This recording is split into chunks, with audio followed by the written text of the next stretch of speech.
ఇప్పుడంతా ఏమైపోతుందంటే చలికాలానికి పురుగులకు కూడా చల్లొచ్చేస్తుందేమో, దేంట్లో పడితే దాంట్లో దూరికుపోతూ ఉంది. చూస్తుంటే చిరాగ్గా అనిపిస్తుంది.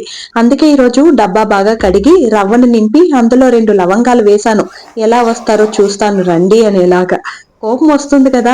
ఈ నల్ల పురుగులు ఓసారి, పేన్ల పురుగులు ఒకసారి, దాన్ని జల్లించను మాలదు, ఈ రవ్వని ఎండబెట్టను మాలదు. తలకాయ నొప్పి రవ్వలో పురుగులు పడితే. అందుకే ఈరోజు ఇలా లవంగాలు వేసి పెట్టాను. చూద్దాం ఎలా పనిచేస్తుంది ఏంటి అనేది. ఇక పొద్దునకైతే టిఫిన్ తినేసి గమ్మున కూర్చోవాలి కదా, ఒక లిస్ట్ రాసిచ్చాను కూరగాయలు పట్టుకుంటా అని చెప్పేసి. లిస్ట్ రాసిచ్చినందుకు రివర్స్ నాకే బొక్క.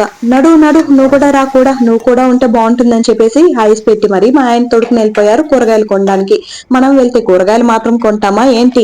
అక్కడ ఉండే చికెన్లు మటన్ పైనలే కళ్ళు పోతుంది. చికెన్ పట్టుకుని వచ్చాను, బాగానే ఉంది. దీన్ని వండే లోపల సాల్ అయిపోతుంది అని అనిపించేసింది. ఎందుకంటే ఇద్దరు వెజ్, ఇద్దరు నాన్ వెజ్. అంతే.